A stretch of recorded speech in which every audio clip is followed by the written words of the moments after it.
నల్గొండ జిల్లా కేతపల్లి మండలం కొర్లపహడ్ వద్ద ట్రామా కేర్ సెంటర్ కి శంకుస్థాపన కార్యక్రమంలో మంత్రి కోమటిరెడ్డి వెంకటరెడ్డి పాల్గొన్నారు. అయితే ఈ కార్యక్రమానికి భువనగిరి ఎంపీ చామల కిరణ్ కుమార్ రెడ్డి, నకరికల్ ఎమ్మెల్యే వేముల వీరేశంలు హాజరయ్యారు.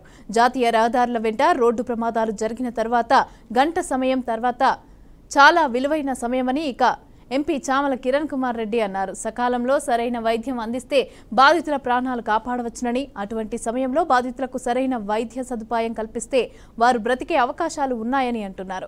అయితే జాతీయ రహదారిపైన ట్రామా కేర్ సెంటర్ ఏర్పాటుకు అమెరికాకు చెందిన ఏడీపీ సంస్థ ముందుకు రావడం సంతోషకరమని అన్నారు. ట్రామా కేర్ సెంటర్లు రోడ్డు ప్రమాద బాధితులకు జీవప్రదాయినిగా ఉంటాయని ఎంపీ చామల కిరణ్ కుమార్ రెడ్డి అన్నారు.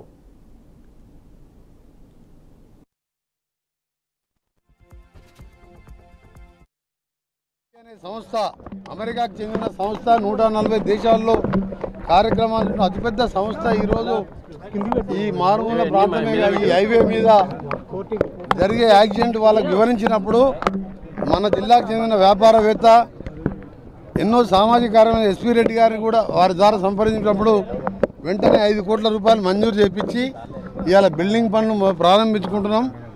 ఇందులో అప్పటి కలెక్టర్ హరిచంద్ర గారు కూడా తరచూ నాతో మాట్లాడి మన యాక్సిడెంట్ అయినప్పుడు ఆ గంట బతికించి ఫస్ట్ ఎయిడ్ ట్రీట్మెంట్తో పాటు ఆపరేషన్ థియేటర్ కూడా పెట్టే విధంగా ఇవాళ డిజైన్ చేయించినాం. ఈ రోజుకెళ్ళి పనులు మొదలైతే జేసీబీ కూడా వచ్చింది. దానికి సంబంధించిన మిషనరీ కూడా ఆర్డర్ ఇచ్చిన కంపెనీ వాళ్ళు. ఇక్కడ యాక్సిడెంట్ జరిగితే వెంటనే కనీసం బతికించి ఆపరేషన్ చేసి మేజర్ సర్జరీ హైదరాబాద్ షిఫ్ట్ చేసే విధంగా అవసరమైతే హెలికాప్టర్ సర్వీస్ కూడా ఉపయోగించుకొని ఈ హైవే ఇప్పటికే డెత్ రోడ్ అంటారు దీన్ని. ఇంత ట్రాఫిక్ ఉన్న రోడ్ హైవే ఎక్కడ చూడలే. జిఎంఆర్ అనే సంస్థ 2022లో 6 లేన్గా చేసేది ఉండే.